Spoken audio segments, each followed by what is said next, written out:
тука сум да ги поддржам нашите соактивисти, колеги кои што се борат за животна средина на цела територија на Република Македонија.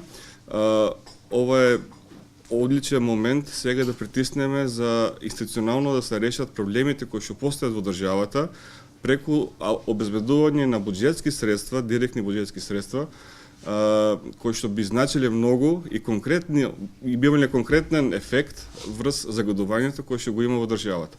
А загадување во државата има многу. Ќе ви кажам дека според некоја статистика во земјите во нашиот регион и во Европската унија се трошат од прилика 1,5 до 3,5% од GDP на заштита од загадување. Кај нас овој процент моментално како што е издвоен со буџетот изнесува околу 0,45 од GDP, од проектираниот GDP за 2017. Ова е скандалозно малку. Ова е многу зимаме, ништо не даваме назад. Но ова ќе ни се врати. Овде сме да го промениме ова. Случаите кај што имаме загадување, имаме рекордни рушења, имаме рушење на рекорди во аерозагадување. Имаме 16 жешки точки. Моментот со Рашче и хромот кој што е закана за Скопје, цело Скопје пие вода таму. Па ќе се поврзам со родници во југоистокот. Ќе добиеме 76 типови на Рашче ефект во југоистокот, односно ќе немаме храна. Ќе треба да увезуваме храна, ќе мора да трошиме екстра средства на заштита, на социјални трансфери. Значи, ако не давуваме сега во поглед на заштита на средината кој што ни е клучна. Лично знам и колеги кои што имаат добри структурирани бизниси, кои што се иселуваат од државата баш поради загадувањето, бидејќи нема како да влијат.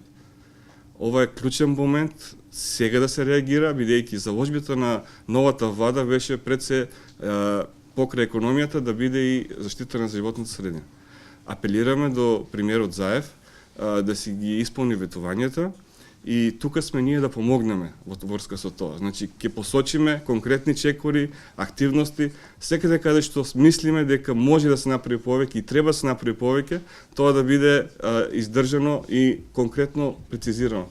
Но и да има временски рокови, бидејќи ако денес сега не остапиме, не бидеме активни, утре ќе биде касно.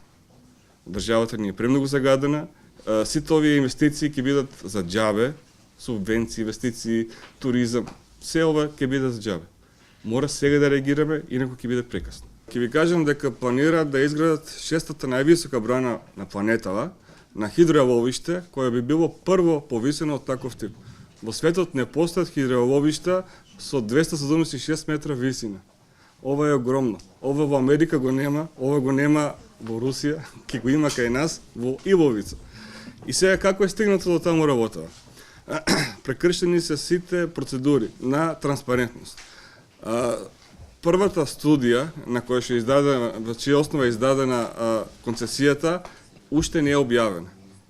Ве молам, со сите закони во државата, ја не објавуваат да не биде сватена погрешно, односно да не бидат откриени техничките податоци за тоа. Зошто таа студија ден денес не е објавена? Ова е нешто невидено. Понатаму, имате момент каде што јавните расправи не се запишени никаде, не постојат. Имате стратешка оценка која што не е дискутирана никаде. Таа е издадена во 2016 во август, но никаде нема никаков фидбек за неја. Никој не знае што и каде и како. Сите овие параметри внатре што стојат се директно спротивни на локалните на ЛЕАП плановите во општините, значи директно спротивни, но без разлика на тој факт, тие продолжуваат понатаму како позитивни. Внатре во самите студии постојат многу предпоставки.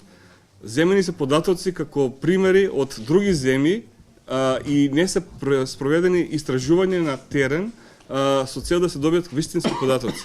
Па тие комплетно го замеруваат фактот дека Македонија е трусно подрачје, дека ваквите проблеми многу ќе бидат мултиплицирани, бидејќи такви објекти се капитални објекти кои што не може секој да ги изгради.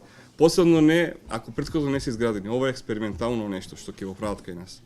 За ова треба многу повеќе да се збори отколку што ден денес ние знаеме. И се уште ги кријат документиве. Ве молам, се уште не се објавени договорите за концесии. Ова се правни документи кои што се завршени пред години. Тие се уште не ги даваат и денешна власт не ги дава. Несватливо. Значи, тука мораме да притиснеме, да реагираме. Сите овие работи внатре во самата содржина имаат проблеми со постапките, значи како се добиени тие концесии. Еден дел од тие концесии имаат прескокнување на битни информации во рамките на самите студии. Значи таму е наведено ограничување дека не е дознато, не е познато, ќе се иде со предпоставки и на крај ќе видиме како тоа ќе заврши. Ве молам, вакви објекти не се прават на предпоставки, не се прават на додадени покасни информации, се прават пред тоа, не после тоа.